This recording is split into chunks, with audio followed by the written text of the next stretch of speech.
All right, everyone. Welcome to Believe in Bills. Adam Benigni and Sal Maiorana, the usual cast. No guest today. We've kind of gone that route the last several shows, and we'll get back to that as we continue with both the Bills and Sabres coverage. What a week, Sal, huh?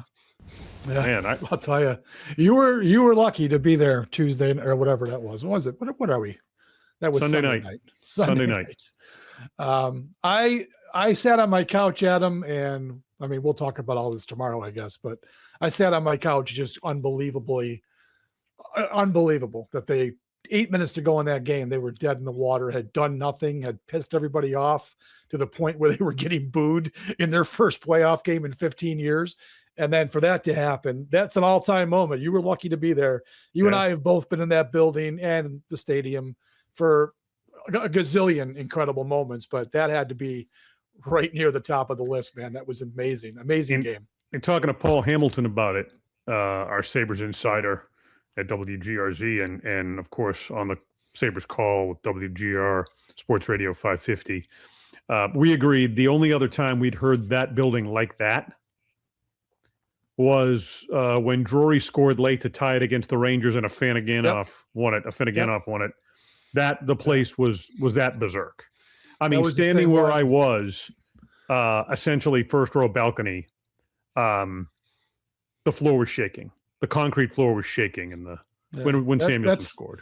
That's the one I referenced to. I was in the building for that one, and people, everybody's guilty of recency bias. And I'm like, because we were in the press room yesterday talking about it, and I said, well, let's wait a minute here. There's been some incredible moments in that arena where I'm sure it was just as loud. And I pointed out the Drury one. A couple other guys were there for that one too. But I'm sure that one the other night, given all the context of it, right? I mean, the 15 years, the first game. Yeah, I'm pretty sure that's got to go right into the top five, maybe the top one or two of all time. I mean, I was at one of the games in the Mayday series, and, that was in the old odds, so it's tough to compare. But the only other moment I would put with it, and I've covered everything from the 98 conference final, 99 no goal against the Dallas Stars, then Drury Briere in the mid-2000s post-lockout. The night that Brian Campbell hit R.J. Umberger of the Philadelphia Flyers, that classic hit, that moment elicited that response. But what was so unique about it, and we'll switch gears to the Bills here because we are talking Believe in Bills presented by FanDuel. But what elevated that moment is what you referred to, the fact that it had been bottled up for so long, I think. Yeah. Right? Absolutely. I mean, they've done that. I mean, they've lived on third period comebacks to a great extent during the course of the regular season, but to do it against that team, that goaltender in that moment, in that way, I mean, they're only the second team in NHL playoff history to erase a multiple goal deficit and win in regulation in the final 8 minutes of a game.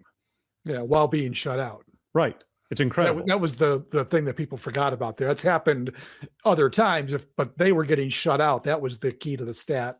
And I found that hard to believe too. I mean, that was kind of a crazy stat that whoever came up with that. But it was incredible. I'm looking forward to tonight.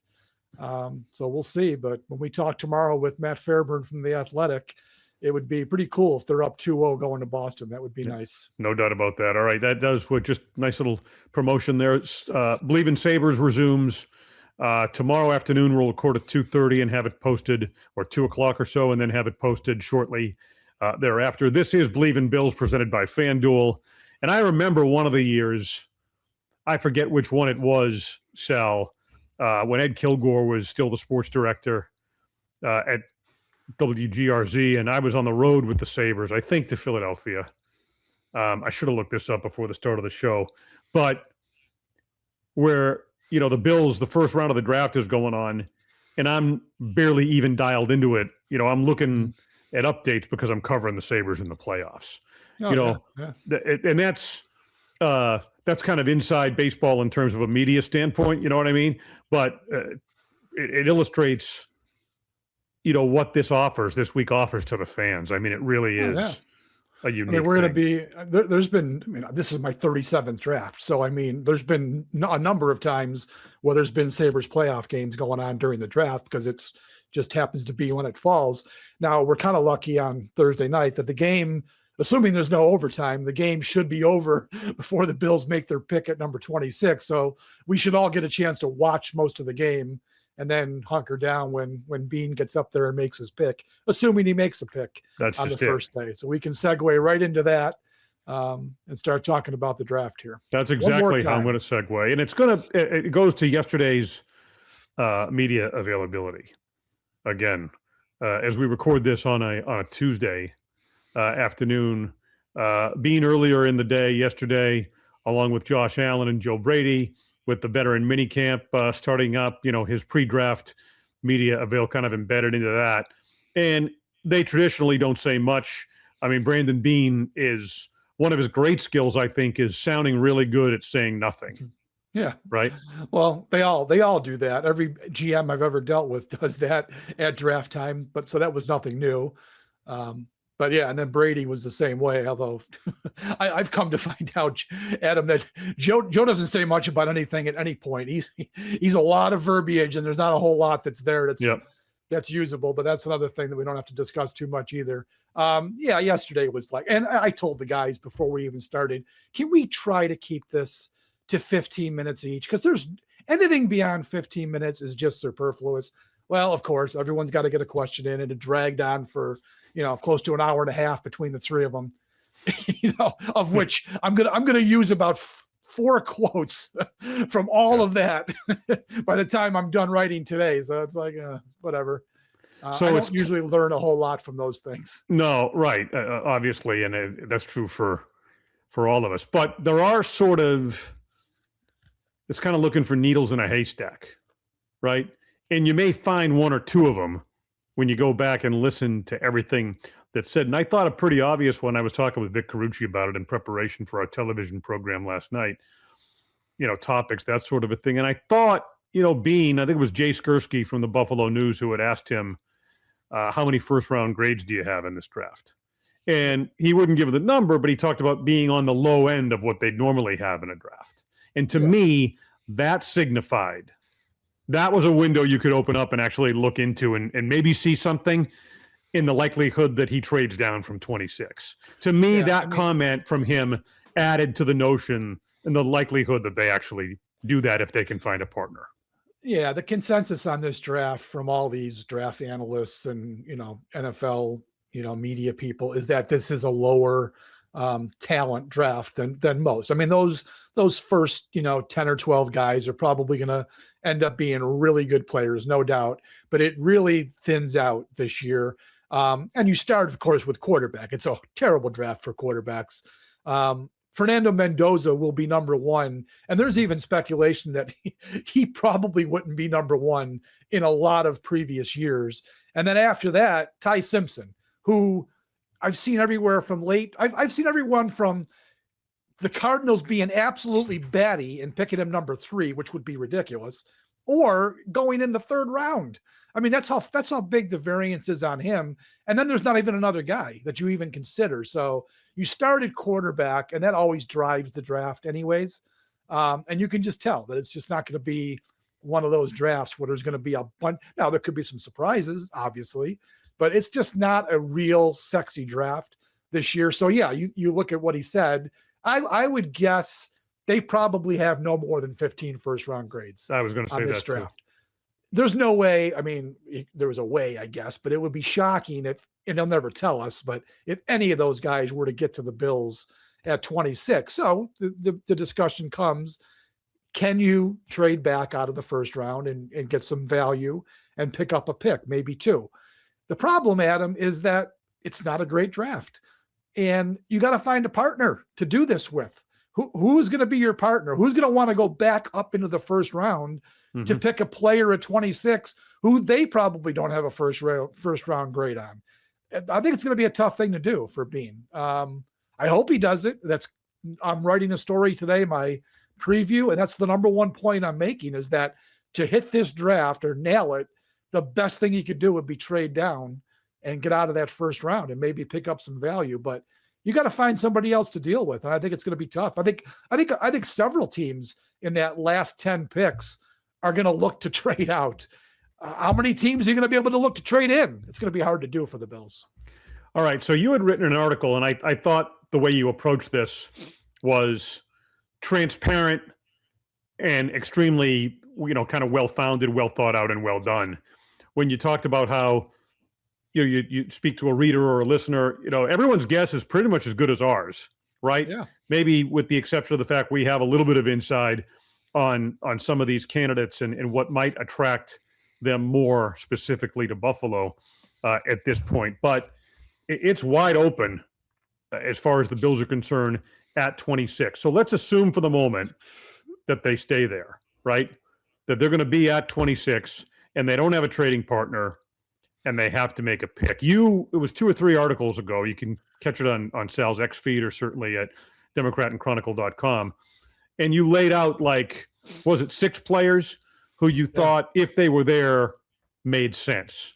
And the first was at wide receiver in Concepcion, right?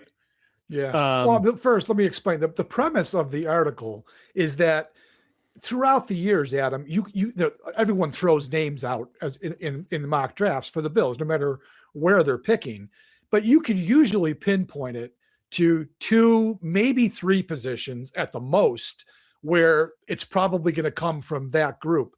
This year in the story, I make the case it could be 6 positions. It literally could be anywhere in maybe 6 positions, and the positions being linebacker, edge rusher, safety. What did I say? Linebacker, safety, edge rusher, and D tackle, and then wide receiver, and even guard. Now they're not going to pick a guard, but even guard, you can make the case that they've got a 1-year guy at left guard right now. They have no depth at the position, and Torrance, it could be a free agent after next year. So it wouldn't be a terrible idea to pick a guard now and get him ready. So I threw out 6 names that I think would be really good fits. And again, the premise being there's one from each of those 6 positions.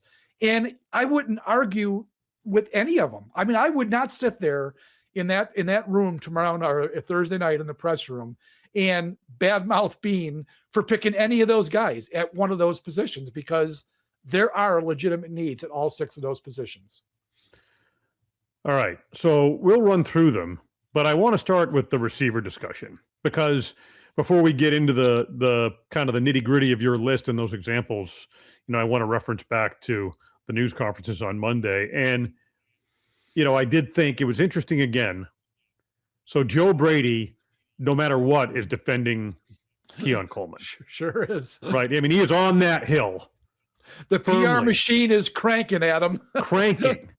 To the point which, if they were to try to move him or whatever, they would look so dumb. Right. I mean, which is not a position that an NFL head coach or general manager, for that matter, necessarily wants to put himself or his organization in, right?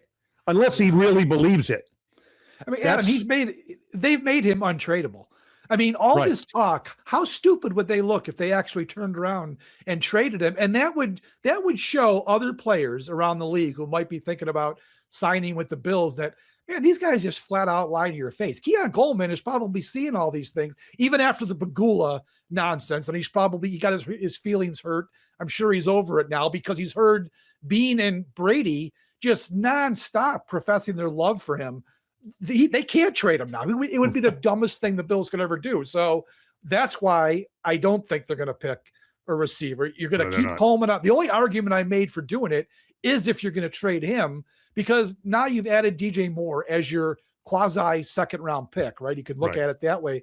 They're not going to double down and pick another receiver in the first round when they've got so many needs. So I put Concepcion on the list because, if he's sitting there, maybe they just can't resist. Maybe they love him so much they just can't resist, but I don't think it's going to be a receiver.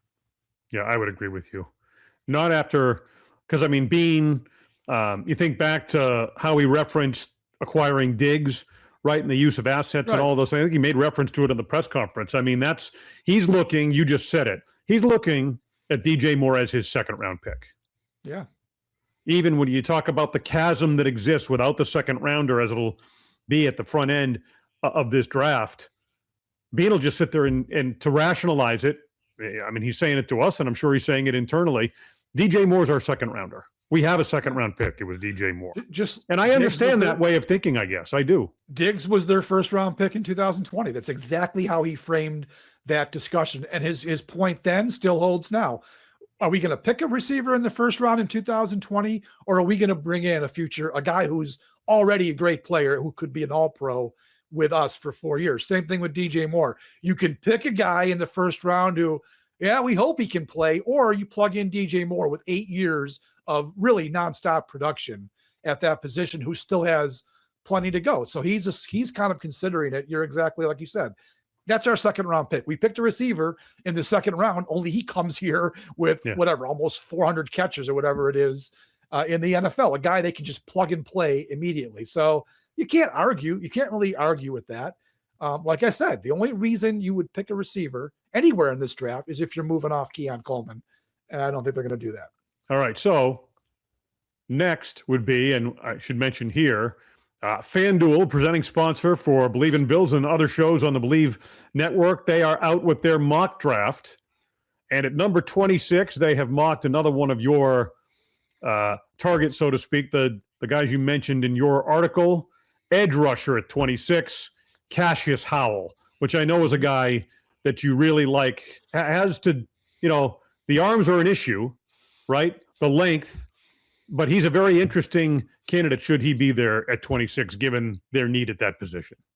Yeah, look, you're right. The arm issue came up at the combine, and man, social media blew up when that got publicized. But you look at him as a player, he was outstanding as a pass rusher. He overcame it in college far and away. I mean, if his arms at him were 2.5 inches longer, he'd be a top 10 pick probably. He was that good in college. He would add exactly what the Bills don't have on this defense, especially at that position, is speed. They just don't have it. They do not have an explosive guy off the edge. Greg Rousseau is not that guy. Bradley Chubb at age 30 certainly isn't anymore. And we don't think Michael Hoyt, I don't think he ever was. And now he has the Achilles he's got to bounce back from. They need a guy who can win with speed on the edge. And he'll have to overcome those short arms because offensive linemen are bigger and stronger and longer in the NFL. So if they get their hands on him, he'll struggle. But the hope is that if he does end up with the Bills, he's so damn fast that he's going to win with his speed. And there's a couple other guys that could do that too. Malachi Lawrence out of Central Florida is a guy I could have put as my pick there. He's starting to gain some momentum in terms of Buffalo. A guy who's much longer than Cassius Howell. Doesn't quite have the production, but he's a guy that a few people have mocked to the Bills. So I think it's gonna be edge rusher in my heart. I do think it's gonna be edge rusher. And that would be two guys that I would certainly not argue about. We had Jerry Ostrowski, former Bills offensive lineman, on the show a couple of weeks ago. And I mean, I understood the need going into that discussion, but listening to him as a former offensive lineman and factoring in so much of what the two of us know from having covered the game for so long. If they went nose, then specifically Caden McDonald from Ohio State, he doesn't offer you pass rush now, but could offer you some all-important interior pressure as he develops. He gives you an immediate ability to stop the run, which has been such a sore subject with this defense. And this, under Sean McDermott, how vulnerable they were. If they went that way, and especially after listening, and if you have a chance, just go back in our feed here and look at that pre-draft discussion with Jerry Ostrowski and listen to what he has to say. If they went that way, I wouldn't blink for a second. I'd be like, good pick. Get him in there. Yeah, absolutely. They're so bad against the run last year. It starts in the middle of that line. Last year, they didn't have Ed Oliver. 3 games he played.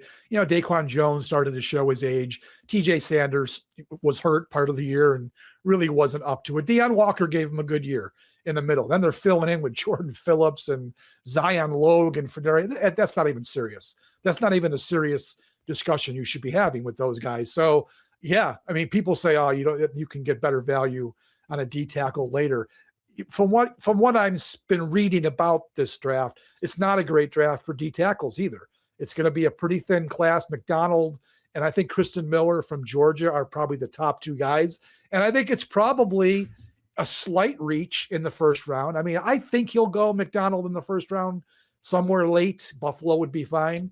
But that might even be a reach in the first round. I would guess that Beane does not have a first round grade on him. But 325 pounds, he does the one thing really well that you need more than just about anything on your defense is stopping the run. I don't see how you would blink if he decides to go that way, because as I just said before, they've got some good edge rushers on this team, some good veteran guys. They don't have the speedy, bursty guy, but they got good edge rushers. They don't have good defensive tackles, right? I mean, they've got Ed Oliver, they got Deion Walker, who are probably going to play the ends. They have no one to put in the middle of that line. Nobody. So why wouldn't you fill that need in a thin defensive tackle class? Why not get the best one if he's there? So there's my argument for that position. Linebacker. And this is a deep draft at linebacker. Yes. So, you consider that. Does he reach for someone at 26? And I don't think he will. Exactly. Yeah. I mean, I put Jacob Rodriguez in because he's been my man crush for this whole draft. I think the kid is a tremendous player. I could see him being an every down linebacker for the next 4 or 5 years for the Bills.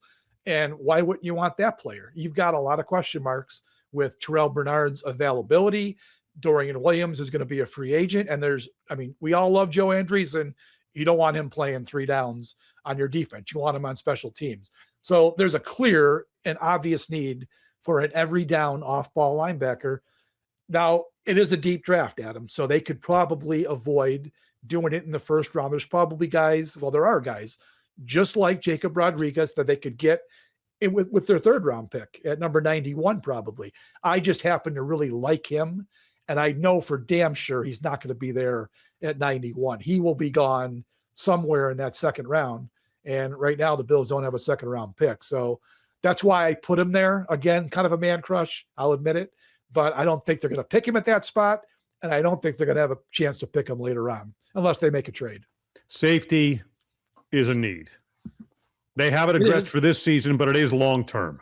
Long-term. Right now, they're okay. Cole Bishop really came into his own, and they've got Gardner Johnson for a year. Plus, they've got Geno Stone as a backup. They even signed DeMar as a backup. So right now, like Brady said this yesterday, we're in a position where if we had to play a game today, we could. I mean, they've got 22 guys to start. They could start a game and play today. But look, safety is definitely a position. Again, I don't think they're going to pick a safety in the first round, but if they did, that's the kid I would take. He's one of those. We saw what Nick Emenwari did for the Seahawks last year, right? We've seen what Kyle Hamilton has done for the Ravens. You shouldn't shit on safeties. Safeties have become much more important in today's NFL because it isn't just the old Mark Kelso days, Adam, where you just stand back 30 yards from the line and make sure nobody gets past you on the pad. These guys are asked to do a million different things now. Cover deep, cover short, go in the box and play the run, maybe play the slot, blitz off the corner. You need a player with a lot of skills at safety. If Dylan Thieneman's there, again, I'm not arguing. I'm not arguing with that pick if they decide to do it. Would they have a first round grade on Thieneman? They probably don't. I think he's the best safety. I shouldn't say that. Caleb Downs is the best safety. He's going to go. He might go top 5. He might go to the Giants at number 5. But after him, I think Thieneman's probably the best one, and he probably isn't a first round grade. So yeah, it probably would be a reach. And I guess you don't want to reach for a safety in the first round. But again, my premise was I'm not going to bash Beane Thursday night if that's the name he picks, because I think the guy could really come in and help the Bills at that position. But pretty much as we go through it, the last would be guard. And you also gave an example there. Let's finish the positions and then kind of sum it up from Beane's perspective as we wrap up this show. They obviously, it's a question mark at this point at that position, right? Yeah. With Edwards having gone, and maybe you answer it or continue to try to answer it by bringing somebody in. Do they do that in the first round, though? Yeah, and I don't think they will. I mean, like I said, if you're looking long-term, you do want to shore that position up. I mean, he picked Torrance in the second round in whatever it was, 24 or 23, whatever that year was. And he's been a terrific player. Doesn't miss a start. He's been a guy you've plugged in from day one, and he helped solidify that line. You've got an issue at left guard. We don't know what Austin Corbett is going to be, right? I mean, he's been an injury-plagued guy for the last 3 years. He's a veteran guy, similar to when they signed David Edwards, a low-cost veteran guy that could go right in there and start, but you don't know how good he actually is anymore and if he could stay on the field. If he were to go out at him, they have nobody. I mean, Alec Anderson, again, I love him. He's a great kid. He's funny as hell. love his foul mouth. He's great. But is he the guy you want to plug in for 17 games at left guard with Josh Allen as your quarterback? No, Nope. I don't think so. So they have nobody at that position right now if Austin Corbett fails. I don't think they're going to convert Cushenberry to guard. I think he's only played center in the NFL. I think he's going to be a backup center. And they said on Van Pran Granger, who they drafted in 24, he's not a guard. He's a center only as well. So I don't know what they're going to do. I think they'll address it later in the draft. I think day 3 is where they're going to try to find a value guy at guard. And then, I think the plan would be you hope Austin Corbett can get you through a year, and then whoever they pick, get him ready for 27. That's what I think they'll do. So to wrap this up and to bring us back to our original point, having gone through that list and talked about some of the top candidates who are likely to be there. Throw a dart. Right. Throw a dart, because who, if any, would they realistically have a first-round grade on, given the limited number that Beane referenced to them having in this draft? Without giving the specific number, he wouldn't do that. But saying they're on the low end, who of any of those would remotely have a chance of being on the list of the Bills having first-round grades on as they've set up their board? I mean, Adam, in a good year, I would say there's probably most teams probably have between 20 to 22 first-round grades. That's in a good year.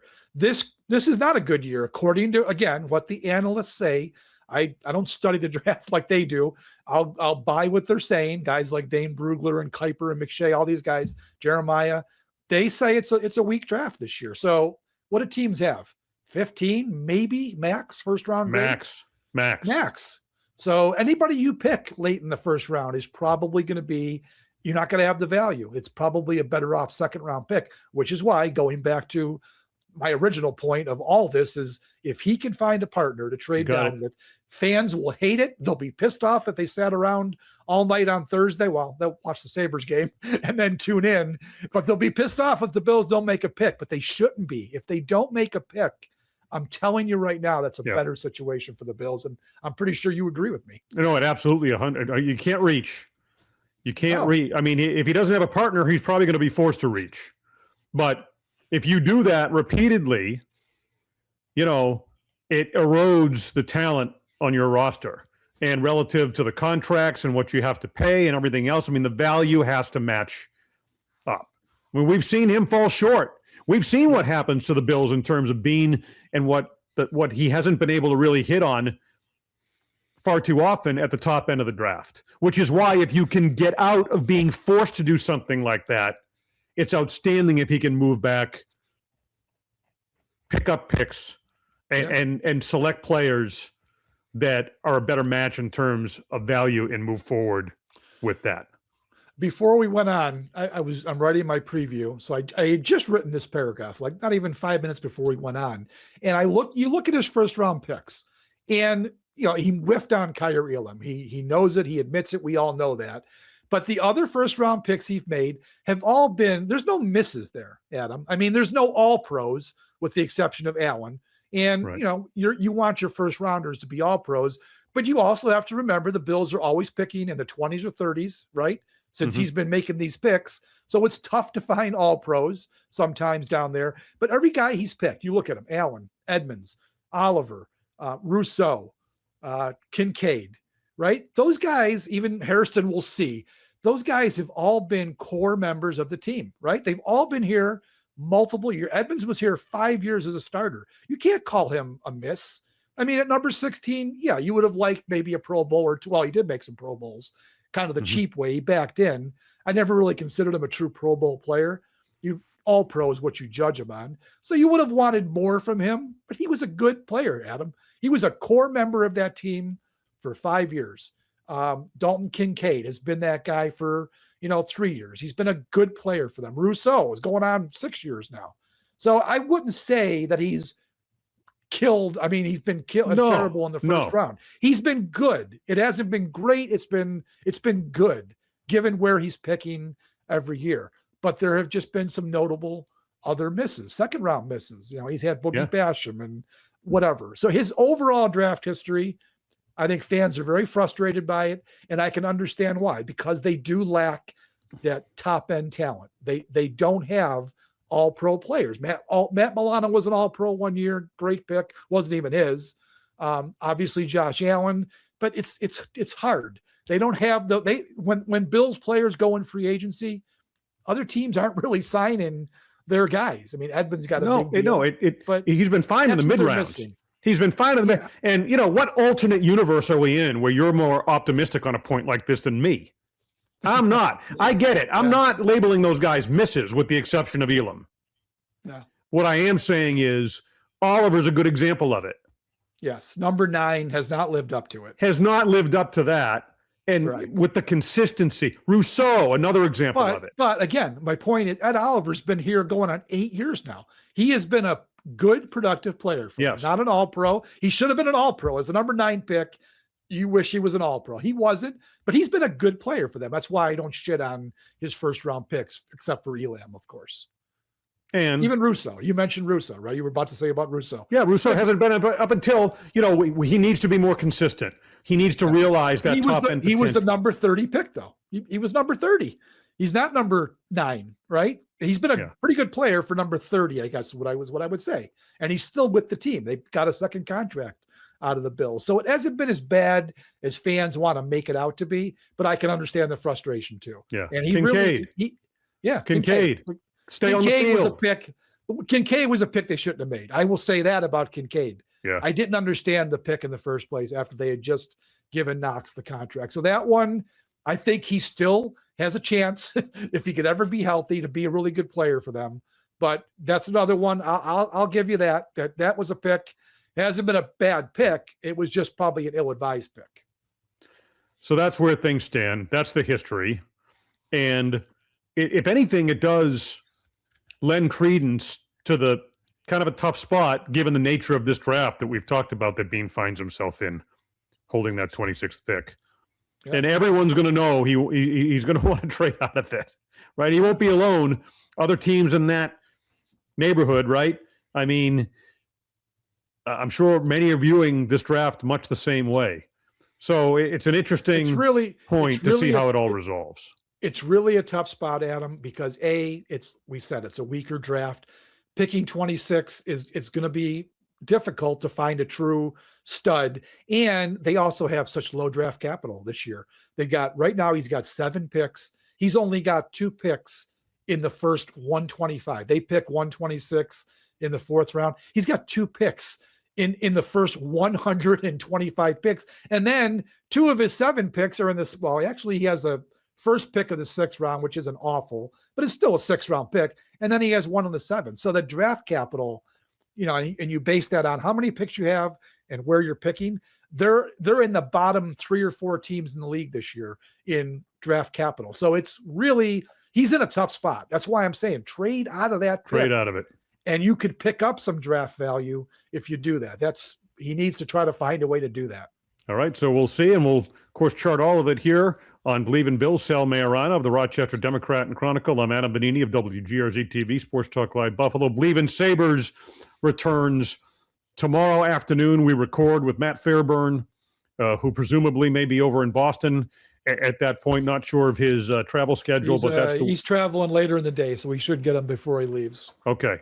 But Believe in Sabres, which has had a really nice reception. We appreciate that. Obviously, there's high demand for that topic. And Sal and I have covered a lot of hockey through the years. Sal with a ton of Amerks and Sabres coverage. And as a former sports director, I covered him as closely as I did the Bills through the years. So it's really been fun to bring in active members of that beat and provide that coverage as well. So that resumes tomorrow.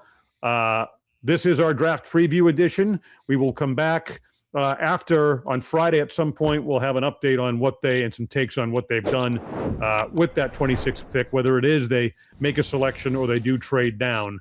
we'll have coverage for you resuming on Friday. So for Sal Maiorana, the Rochester Democrat and Chronicle, I'm Adam Benigni of WGRZ TV. Thanks for being with us here on Believe in Bills, presented by FanDuel.